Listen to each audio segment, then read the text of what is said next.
Akkam jettu hordoftoota chaanaalii kana baga nagaan dhuftan. Namoonni baay'een gabaa Forex keessatti kisaaraa kan keessummeessan gosa herregaa yookaan akaawunti taayipii dogoggoraa waan filataniifidha. Yeroo baay'ee garaagarummaa spreed, koomishinii fi gosa akaawunti hubachuun bu'aa keessan dabaluuf gahee guddaa qaba. Har'a gosoota herregaa gurguddoo sadii normal yookaan standard pro fi raaw spreed tokko tokkoon isiniif ibsa.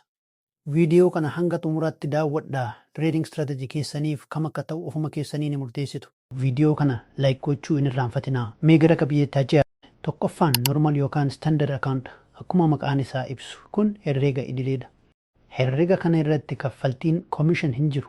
Kana jechuun yeroo tireedii bantanis ta'ee cufan kaffaltii dabalataa hin kaffaltan. Haa ta'u malee gatiin bittaa fi gurgurtaa gidduu jiru yookaan spread isaa xiqqoo bal'aadha. Herregni kun warra haaraa gara gabaa kanaa seenaniif akkasumas namoota yeroo dheeraaf tireedii godhan yookaan swing traders baay'ee filatamaadha. Sababni isaas herrega salphaatti herregamuu fi koomishinidhaanis hin burjaajessinidha. Lammaffaan pro account na. Herregni kun namoota muuxannoo gaarii qabanii fi kaapitaala guddaan hojjetaniif qophaa'e. Pro account irratti spread isaa baay'ee xiqqaadha. Ammas taanaan kaffaltii koomishinii hin qabu. Dabalataan ajajni bittaaf gurgurtaa keessanii yookaan order execution baay'ee saffisaan raawwatama. Kunis gatii barbaadan sirriitti argachuuf isin gargaara. Namoota gabaa keessatti lotti siize guddaan hojjetaniif akkasumas warra day traders ta'aniif baay'ee mijaawaadha. Gatiin gabaa saffisaan yeroo jijjiiramu pro account fayyadamuun bu'a qabeessa isin godha. Sadaffaan fi inni dhumaa raw spreed accountdha.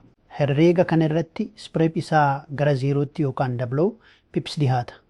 Gatiin bittan sana gatii ittiin gurgurtan waliin walqixa jechuun ni danda'a. Garuu tokkoon tokkoon lottee si dabalattaniif kaffaltii koomishin dhaabbataa ta'e ni kaffaltu.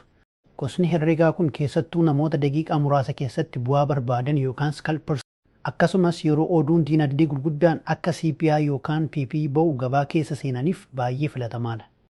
Dabalataan warra gabaa warqee yookaan gold trade godhaniif gatiin warqee baay'ee waan sosocho'uuf pirookeroota akka Exness fi kanneen biroo irratti raw spread fayyadamuun kisaaraa spread irraa isin baraara.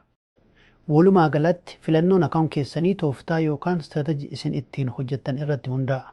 Swing trade yoo taatan standard filadhaa, volume guddaan yoo hojjettan pro account fayyadamaa. Scalper yookaan news trader yoo taatan immoo raw spread isiniif ta'a.